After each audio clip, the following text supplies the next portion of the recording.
ধন্যবাদ সবাইকে। আজ আমরা শিখব ফটোশপের মাধ্যমে কিভাবে কোনো একটা ছবির ব্যাকগ্রাউন্ড চেঞ্জ করা যায়। এই কাজটি আমরা করব অ্যাডোবি ফটোশপ CS6 ভার্সন দিয়ে। চলুন দেখে নেই। প্রথমে আমাদের কাজ হবে অ্যাডোবি ফটোশপ CS6 ওপেন করা। ডাবল ক্লিক, একটু সময় নেবে, শুরু হয়ে যাচ্ছে। আমরা অ্যাডোবি ফটোশপ CS6 এর এক্সটেন্ডেড ভার্সন ব্যবহার করছি। ওকে, এই হলো ইন্টারফেস অ্যাডোবি ফটোশপ CS6 এর। তো এই পাশে হলো টুলবার, একটু দেখাই, এই তো CS6। আর আমরা এখানে এই ছবিটি নিব এবং এই ছবিটির ব্যাকগ্রাউন্ড চেঞ্জ করার চেষ্টা করব। ছবিটির লোকেশন এবং আইডি নাম্বার মনে রাখতে হবে। ফাইল মেনু থেকে ওপেন ক্লিক করে আমার ড্রাইভের যেখানে ছবিটি রয়েছে সেখান থেকে ছবিটি আমি সিলেক্ট করে নেব। ছবিটি আছে আর একটু নিচে,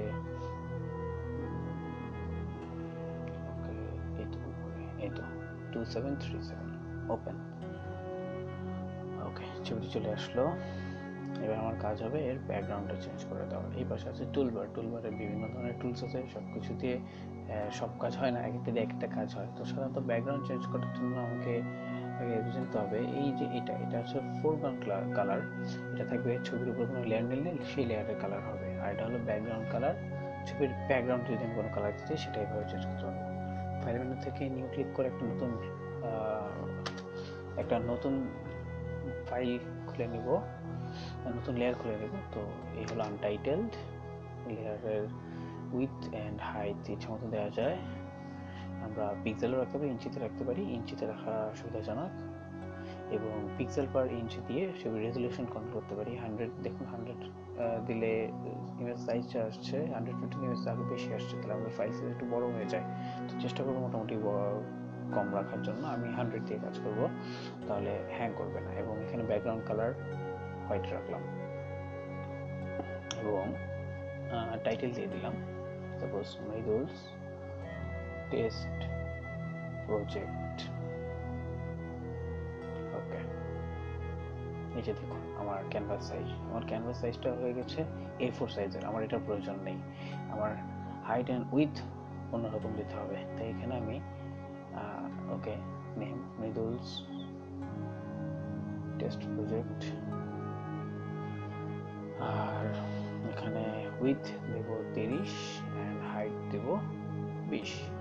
ওকে, বাকি সব ওকে। এরকম ল্যান্ডস্কেপ, এটা পেপার দরকার। এখন এই ছবিটাতে আমার কাজ করতে হবে। আগে আমি এই লেয়ারটা আনলক করে নেব, ডাবল ক্লিক। ওকে, আনলক। এবার সাধারণত ব্যাকগ্রাউন্ড চেঞ্জ করার জন্য এই যে ম্যাজিক ওয়াইন টুল আর কুইক সিলেকশন টুল, এগুলো দিয়ে কাজ করা যায়। তো কুইক সিলেকশন টুল নিয়ে যদি কাজ করি তাহলে কি হবে, এই পুরোটাকে সিলেক্ট করলে এটা সিলেক্ট হয়ে যাবে। ওকে, এবার এটাকে আরেকটা নতুন লেয়ার বানানোর জন্য কন্ট্রোল জে চাপ দেবে। খেয়াল করুন এখানে লেয়ার 0 আর কন্ট্রোল জে চাপ দেব, তাহলে নতুন একটা লেয়ার কপি হলো এবং ওই লেয়ার শুধু সেটাই আসলো যেটা আমি সিলেক্ট করেছি। দেখুন এটা ডিসেবল করে দিলে দেখা যাচ্ছে শুধু এই লেয়ারটা আমার কপি হয়েছে যেটা আমি সিলেক্ট করেছি। তো কুইক সিলেকশন টুলের এই একটা আমাদের সুবিধা। আর ম্যাজিক ওয়াইন টুল দিলে সুবিধা হলো একই কালারের ব্যাকগ্রাউন্ড হলে জাস্ট ওটা ক্লিক করবেন এবং ডিলিট চাপ দেবেন, চলে যাবে, চলে গেল। কন্ট্রোল সেট চাপ দিলে আবার পুনরায় আনডু হবে, ডিলিট, চলে যাচ্ছে। ওকে, আর এখানে কয়েকটা টুল আছে যেমন পলিগন টুল। এটা দিয়ে কি হবে, এটা দিয়ে আপনি ক্লিক করবেন, জাস্ট মাউস পয়েন্টার ঘোরাবেন আর অ্যারো আসবে এবং যতটুকু আপনার দরকার নেই ততটুকু আপনি সিলেক্ট করবেন, সিলেক্ট করে ওকে ফাইন এবং এন্ড পয়েন্টে এনে ছেড়ে দিবেন। যতটুকু সিলেক্ট হয়েছে ততটুকু ডিলিট ক্লিক করবেন, ডিলিট ক্লিক করলে চলে যাবে ব্যাকগ্রাউন্ডটা। সো এটার একটা সমস্যা হলো যে এটার এজগুলো শার্প থাকে, এজগুলো বাঁকানো যায় না, এজগুলো কার্ল করা যায় না। এর জন্য সাধারণত আমরা পেন টুল ইউজ করি। পেন টুল হলে সুবিধা কি, জুম ইন করেন, কন্ট্রোল প্লাস দিলে জুম ইন হবে। আচ্ছা, জুম ইন করার পর এই ক্লিক করলাম এবং ক্লিক রেখে অল্ট বাটন চাপ রেখে অথবা কন্ট্রোল বাটন চাপ রেখে আপনি ইচ্ছে মতো ঘোরাতে পারবেন এবং ঘোরালে দেখবেন এজটা সুন্দরভাবে রিফাইন হচ্ছে, এজটা বাঁকাচ্ছে, আপনি আপনার ইচ্ছে মতো বাঁকাতে পারবেন। মনে রাখবেন ক্লিক রেখে মাউস পয়েন্টার ক্লিক রেখে কন্ট্রোল আর অল্ট এই দুটো বাটন চেপে একসময় কন্ট্রোল বাটন চাপে আপনি এরকম কার্ভ নিতে পারবেন, আর অল্ট বাটন চেপে এই যে এটাকে পুনরায় আবার আগের জায়গায় ফিরে নিয়ে আসতে পারবেন। পয়েন্টারটা আবার কাজ শুরু করতে হবে। এভাবে আপনি সিলেক্ট করলেন, করে ওকে। এবার এটাকে রাইট বাটন ক্লিক করবেন মাউস পয়েন্টারের রাইট বাটন ক্লিক যদি করি তাহলে এই তো মেক সিলেকশন টু রাখবো। ওকে, সিলেক্ট করলাম, এবার ডিলিট চাপ দিলাম, তো যতটুকু আমি সিলেক্ট করেছি ততটুকু চলে যাবে, ডিলিট হয়ে যাবে। ওকে, কন্ট্রোল সেট, ওকে, কন্ট্রোল ডি এই অ্যান্ডগুলো চলে যাবে, কন্ট্রোল 0 ফিট হয়ে যাবে।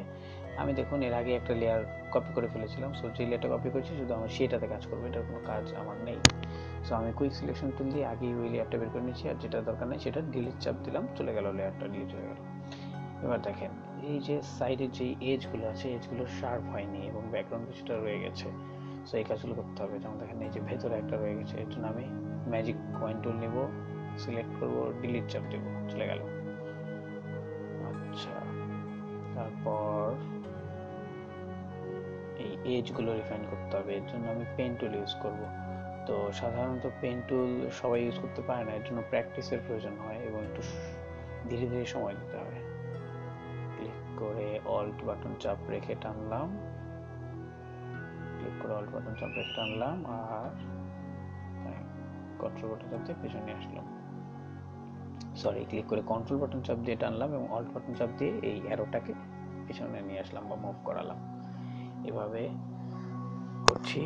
এটা একটু সময় সাপেক্ষ এবং আমি আগেও বলছি প্র্যাকটিসের ব্যাপার। তবে এই পেন টুলের কাজ যত ভালো করা যায়, ফটো ম্যানিপুলেশন আর ফটো ব্যাকগ্রাউন্ড চেঞ্জ এর কাজগুলো খুব ইজিলি এবং আরও ভালোভাবে করা যায় এবং খুব শার্প হয়। আমি এটুকু কেটে নিচ্ছি, এই ছবির এই চুলের এই অংশগুলো কেটে ফেলছি, পরে আমরা আবার এই চুলের এই অংশগুলো মিশিয়ে ফেলবো। এর জন্য আমাদের টুলস আছে, আমরা সেই টুলসগুলো ব্যবহার করব। ফটোশপে বিভিন্ন ধরনের টুলস থাকে এবং কাজ যদি কেউ জানে তাহলে সে আসলে সব ধরনের কাজ করতে পারবে, এবং এর জন্য আপনার প্রয়োজন আসলে প্র্যাকটিস। ফটোশপ খুব মজার একটা জিনিস এবং কাজগুলো খুব ইজি, একটা একটার সাথে রিলেটেড। তো আপনি যত বেশি প্র্যাকটিস করবেন তত আসলে বুঝতে পারবেন যে আসলে কত ইজিলি একটা কাজ করা যায়। প্রথম দিকে মনে হয় যে এটা একটু কঠিন, না আসলে কঠিন না। সবকিছুই সাধারণত প্রথম দিকে কঠিন মনে হয়, পরে হয়তো সোজা মনে হয়। তবে আমি মনে করবো যে ফটোশপের ক্ষেত্রে একটু ভিন্ন ধরনের। আপনার প্রথম 2-1 বার কঠিন মনে হবে, আপনি কাজটা যখন নিজে একবার করবেন তখন দেখবেন আসলে খুব সোজা। অন্যান্য এডিটিং সফটওয়্যার থেকে ফটোশপের সুবিধা হলো, বা ফটোশপের মধ্যে যেটা ঝামেলা সেটা হলো এডিটিং সফটওয়্যারে সবকিছু আপনাকে রিমেক করে দেওয়া থাকে, মানে অটোমেটিক দেওয়া থাকে, এবং এডিটিং সফটওয়্যারগুলো আর্টিফিশিয়াল ইন্টেলিজেন্স ব্যবহার করে একটা সুন্দর ইমেজের মধ্যে একটা লেয়ার অথবা একটা ইফেক্ট তৈরি করে আনে। কিন্তু ফটোশপে আর্টিফিশিয়াল ইন্টেলিজেন্সই নেই, মানে ফটোশপ টোটালি একটা বোকা, বা বলতে পারেন যে একটা বাচ্চার মতো টোটালি আপনার কাজ করতে হবে। এর জন্য এটাকে সিএস বলা হয়, ক্রিয়েটিভ সিস্টেম, আরেকটা আছে CC, creative cloud. Photoshop, Illustrator, তারপরে বা গ্রাফিক্সের অ্যাডোবি অথরাইজড যে সফটওয়্যারগুলো আছে এগুলো সব হলো সিসি অর সিএস সিস্টেমের, ক্রিয়েটিভ সিস্টেম অর ক্রিয়েটিভ ক্লাউডের। তো এখানে টোটালি আপনার ক্রিয়েটিভিটি দিয়ে কাজ করতে হবে। এখানে সফটওয়্যার নিজে কোনো কিছু ডিসাইড করতে পারে না এবং সফটওয়্যারকে ডিসাইড করার কোনো ক্ষমতা দেওয়া হয় না। সফটওয়্যার যেটা করে, সফটওয়্যার কিছু টুলস প্রোভাইড করে, কিছু অ্যাক্সেস প্রোভাইড করে, যেগুলো আপনি কাজে লাগাবেন। ওকে, আমার এটুকু পর্যন্ত নিলেই হচ্ছে। একটু জুম করে নেই, মনে রাখবেন কন্ট্রোল প্লাস চাপ দিলে জুম হবে, কন্ট্রোল মাইনাস চাপ দিলে জুম আউট হবে, আর কন্ট্রোল 0 চাপ দিলে ফিট হবে। কন্ট্রোল মাইনাস জুম আউট, বাইরে থেকে নিয়ে যাই। ওকে ওকে, নিলাম নিলাম নিলাম। ওকে, যেখানে দরকার নাই সেখানে ক্লিক করলাম। এবার mouse pointer right button click, make selection. এবার দেখুন ফেদার রেডিয়াস 2 রাখবেন। ওকে, অ্যান্ড সিলেকশন টুল আসবে, ডিলিট করবেন, চলে যাবে, চলে গেল। এবার মুভ টুলে ক্লিক করুন আর কন্ট্রোল ডি চাপ দেন, অ্যান্ড টুলে চলে গেল। খেয়াল রাখবেন কন্ট্রোল ডি চাপ দিতে হবে অ্যান্ড টুল চলে যাওয়ার জন্য। এবার আমি এটার জন্য একটা ব্যাকগ্রাউন্ড সিলেক্ট করব। আচ্ছা, একটা নতুন লেয়ার তৈরি করি। লেয়ার কেন তৈরি করলাম, কারণ ওই লেয়ারটা দিয়ে আমি দেখাচ্ছি যে আসলে কিভাবে কোনো ব্যাকগ্রাউন্ড না এনে আপনি ব্যাকগ্রাউন্ড চেঞ্জ করতে পারেন। যেমন আমি ব্যাকগ্রাউন্ড কালার নিলাম, ব্যাকগ্রাউন্ড কালারটা সিলেক্ট করলাম এবং আবারও কন্ট্রোল ডিলিট চাপ দিলাম, ব্যাকগ্রাউন্ড চলে আসলো। এবং দেখেন এই ব্যাকগ্রাউন্ডটা আমার লেয়ার উপরে, লেয়ার 2 উপরে আছে, তাই লেয়ার 2 নিচে নামিয়ে দিলাম, লেয়ার 1 উপরে চলে গেল, ব্যাকগ্রাউন্ড সেট হয়ে গেল। ওকে, আচ্ছা, খেয়াল রাখতে হবে আপনি কোন লেয়ারে কাজ করছেন। যে লেয়ারে কাজ করছেন সেটা অবশ্যই সিলেক্ট রাখতে হবে। কন্ট্রোল টি চাপ দিব, ট্রান্সফর্ম টুল আসবে, তখন আপনি ইচ্ছে মতো এটাকে সরাতে পারবেন। কন্ট্রোল টি, খেয়াল রাখবেন কন্ট্রোল টি। এবার এই লেয়ার, নতুন যে লেয়ার খুলেছিলাম সেখানে আমি এটা সরিয়ে নিয়ে যাব, তাই মাউস পয়েন্টার এবং কন্ট্রোল বাটন চাপ রেখে এনে ছেড়ে দেব। এখানে ফিট হয়নি, তাই কন্ট্রোল টি চাপ দিব, ট্রান্সফর্ম টুল আসবে, কন্ট্রোল মাইনাস চাপ দিব, জুম আউট হবে। এবার ট্রান্সফর্ম টুল এর কোণাগুলো ধরে এই ব্যাকগ্রাউন্ডে বা ওই লেয়ারের মধ্যে এটাকে সেট করে নেব। এরকম ছিল, এন্টার, কন্ট্রোল 0, ফিট একটু সাইডে নিয়ে নিলাম। ওকে ওকে, এবার ফাইল মেনু থেকে ওপেন। এবার আমি এই ছবিটার জন্য সুন্দর ব্যাকগ্রাউন্ড সিলেক্ট করেছিলাম, এইটা অফিসিয়াল ব্যাকগ্রাউন্ড, এই ব্যাকগ্রাউন্ডটা ডাউনলোড করেছিলাম, এটা ওপেন করলাম। দেখুন এই লেয়ারটা লক করা, আনলকের জন্য ডাবল ক্লিক। ওকে, কন্ট্রোল বাটন চাপ রেখে ক্লিক রেখে নিয়ে ছেড়ে দেব। এবার এটাকে সেট করতে হবে, কন্ট্রোল টি, ট্রান্সফর্ম টুল, তারপর সেট, এন্টার। দেখুন লেয়ারটা উপরে চলে আসছে, তাই এটাকে নিয়ে লেয়ার 1 এর নিচে নিয়ে দিলাম। এবার লেয়ার 1 এখানে চলে আসলো। ওকে, সেট। এবার সমস্যা যেটা হলো তা হলো, ওকে এটাকে একটু সেট করে নেই, এন্টার। ওকে, দেখুন এই লেয়ারটাকে আপনি যে কোনোভাবে মুভ করে আবার আরেকটা কাজ করতে পারেন, ওই আগের কাজেও নিয়ে যেতে পারেন। তো নতুন লেয়ার খোলাটা আসলে শুধু শুধু একটা ঝামেলা। তো যারা সাধারণত কাজ করে তারা একটা লেয়ারের মধ্যেই কাজ করে, 2-3টা লেয়ার সাধারণত খোলে না। দেখুন সেম আগের মতো কাজ, সিলেক্ট করে জাস্ট ব্যাকগ্রাউন্ডটা নিচে নিয়ে নেবেন। ওই লেয়ার আমার দরকার নেই, ডিলিট করে দিই। ওকে, খেয়াল করতে হবে কোন লেয়ার নিয়ে কাজ করছেন, সেই লেয়ারটা সিলেক্ট করতে হবে। আপনি যা ইচ্ছা করেন ওই লেয়ারটা সিলেক্ট করে নেবেন। এবার আসুন একটু কার্ভের কাজ করি। কন্ট্রোল এম চাপ দিয়েছি, এই কার্ভ ডায়াল বক্স চলে এসেছে। এটাকে উঠিয়ে আমি একটু কন্ট্রাস্ট আর ব্রাইটনেস ঠিক করে নিলাম। ওকে, এটা যথেষ্ট। কন্ট্রোল ইউ চাপ দেব, তাহলে স্যাচুরেশন প্যানেল চলে আসবে। একটু কালার স্যাচুরেশন বাড়িয়ে নেব। এখানে লাইটনেস আছে, আমার স্যাচুরেশন বাড়ালেই হবে। স্যাচুরেশন খেয়াল করুন, আপনি অতিরিক্ত বাড়ালে একটু, মানে আপনি ডিপেন্ড করবে আপনি ছবিতে কীরকম স্যাচুরেশন, মানে কালার ডেপথ কতটুকু চাচ্ছেন, কালার কত গাঢ় বা কত হালকা চাচ্ছেন। ওকে, এর জন্য আমি কালারটা হালকা চাই। ওকে, ফাইন। এবার দেখুন সমস্যা যেটা হচ্ছে, এই যে এজগুলো, এগুলো রিফাইন হয়নি। ম্যাজিক পয়েন্ট টুল দিয়ে কাজ করলে এগুলো রিফাইন হবে না, পলিগন টুল দিয়ে কাজ করলেও এগুলো রিফাইন হবে না। এগুলো সাধারণত পেন টুল দিয়ে কাজ করতে হয়। আবার সেম পেন টুল দিয়ে কাজ করবো এবং ধীরে ধীরে কাজ করতে হবে। লেয়ার 1 অ্যাক্টিভ রাখুন, পেন টুল সিলেক্ট করুন, কন্ট্রোল চেপে রেখে মাউস পয়েন্টার চাপবেন, কন্ট্রোল চেপে রেখে মাউস পয়েন্টার চাপুন, অল্ট চেপে এই পয়েন্টারকে সরিয়ে নেন। আবার জুম, কন্ট্রোল প্লাস, কন্ট্রোল চেপে রেখে মাউস পয়েন্টার দিয়ে সরান, আর অল্ট চেপে রেখে এটাকে সাইজ করুন। দেখুন এইটুকু জায়গা আমি সিলেক্ট করলাম, right button click, make selection to, okay. এবার ডিলিট। দেখেন এখন শুধুমাত্র এইটুকু চলে গেল যেটুকু আমার শার্প করা দরকার। ওকে, এবার দেখুন, এবার সমস্যা যা হচ্ছে, দেখুন চুলের এজগুলো, এগুলো আসলে রিয়েল মনে হচ্ছে না, দেখেই বোঝা যাচ্ছে যেগুলো কেটে আনা হয়েছে। চুল এর এজগুলো আগের ছবিতে যেরকম ছিল আমাদের সেরকম করতে হবে। আমি প্রথম দিকেই বলে রেখেছিলাম যে আমরা এগুলো কেটে নিচ্ছি এবং এগুলো ঠিক করে ফেলবো। এর জন্য আমাদের প্রয়োজন হবে এই টুলটা, এটা হলো স্ম্যাশ টুল। স্ম্যাশ টুল অ্যাক্টিভ করলে একদম উপরে ডান পাশে কতগুলো ব্রাশ চলে আসবে। আমরা এখান থেকে দেখেন এই 45, না সরি 14, হ্যাঁ এই ব্রাশ নাম্বার 14 ইউজ করব। একটু ছোট হয়ে গেছে, ব্রাশ সাইজটা একটু বাড়াতে হবে। এই দেখুন সাইজটা একটু বাড়িয়ে নেই, সিলেক্ট করে অ্যারো আপ, কিবোর্ডের অ্যারো আপ ক্লিক করুন, 70-তে রাখলাম। অথবা আপনি আপনার কিবোর্ডের এন্টারের পাশে থার্ড ব্র্যাকেট যেগুলো আছে সেগুলো প্লাস এগুলো সেগুলো চেপে বাড়াতে কমাতে পারবেন। আচ্ছা, চলে গেলাম লেয়ার, যে লেয়ারে কাজ করবো সেই লেয়ার অ্যাক্টিভ রেখে এবার দেখুন এখানে যে জাস্ট সাইড থেকে আপনি এই ব্রাশটা হালকা করে সরাবেন, হালকা করে ক্লিক রেখে মাউস পয়েন্টার ক্লিক রেখে সরাবেন। দেখুন একটা ন্যাচারাল লুক চলে আসবে। একটু বেশি সরে যাচ্ছে, আমি অপাসিটি স্ট্রেংথটা একটু কমিয়ে নিই, স্ট্রেংথ 40% রাখি। ওকে, তাহলে কম সরবে, হালকা হালকা হবে, গাঢ় হবে না কালিটা। এবার দেখুন জাস্ট টেনে দিতে হবে। এটাও একটু সময় সাপেক্ষ ব্যাপার এবং এটার জন্য দক্ষতা লাগে। একবারে হয়তো পারবেন না, 2-4 বার করলে আপনার চলে আসবে। সরালাম, দেখুন এখন কিন্তু চুলগুলো কিছুটা ন্যাচারাল লুক পাচ্ছে। এই যে চুলের এজ গুলো এগুলো রিফাইন হচ্ছে। আমি এটাকে সরাই দিচ্ছি, সরিয়ে নিচে নামিয়ে নিয়ে আসছি, নিচে নিচে।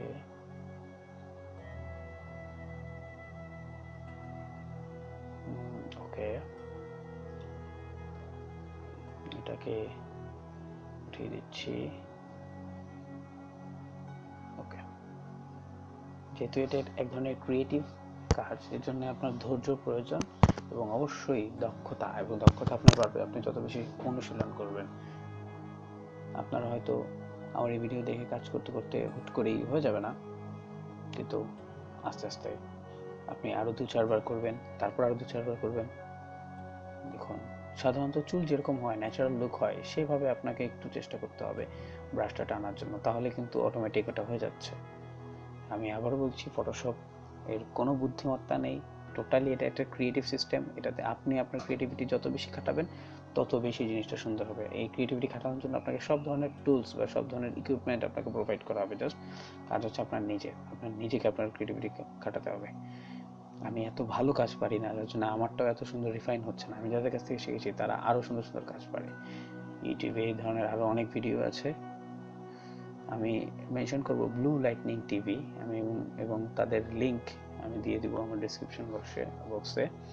আপনারা তাদের কোর্সগুলো দেখতে পারেন, ফ্রি কোর্স রান করে, এবং আমি সাধারণত ফটোশপ তাদের কাছ থেকে শিখেছি, মাস্টার কাজ। ওকে ফাইন, মুভ টুল সুন্দর, যথেষ্ট। দেখুন হিস্ট্রি বক্সে যাই, একদম আগের ছবিটা কি ছিল আর এখন ছবিটা কি হলো। দেখেন চুলগুলো কি অবস্থায় ছিল, এজগুলো, আর এখন আমি কাজ করার পর কি অবস্থায় আসলে একটা ন্যাচারাল লুক, যে না হ্যাঁ আসলে ছবিটার সাথে তিনি তোলা হয়েছে, এরকম একটা লুক চলে আসলো। অপেক্ষায় এবার সেভ করব, ফাইল মেনু, সেভ অ্যাজ দিয়ে সেভ করব। সেভ অ্যাজ দিয়ে সেভ করলে সুবিধা হলো আমি ফটোশপ ফরম্যাট ছাড়া অন্য যে কোনো ফরম্যাট, যা সাধারণত ছবির যে ফরম্যাট জেপিজি, যেটা সব জায়গায় স্যুট করবে, ওপেন হবে। এবার ছবিটার ফাইলটার নাম দিয়ে নিব, ইমেজ ফাইলের নাম মৃদুল টেস্ট প্রজেক্ট। ওকে, এবার কোথায় সেভ করতে চাই লোকেশন দিব, সেভ, এবং কোয়ালিটি 12 রাখবো ম্যাক্সিমাম, এবং okay good, saving. Okay fine, হয়ে গেছে। যেগুলো আমার প্রয়োজন নাই সেগুলো আনডু করে ফেলছি। ওকে, থ্যাংক ইউ এভরিওয়ান। এবার আমরা দেখব আমাদের ছবিটা আসলে সেভ হয়েছে কিনা। এই যাচ্ছি, হ্যাঁ, ছবিটা ওপেন করি, ওপেন হচ্ছে, ইয়া গট ইট, এবং ফুল রেজুলেশনে জুম করলে দেখতে পাবো। হ্যাঁ, সুন্দর, যথেষ্ট।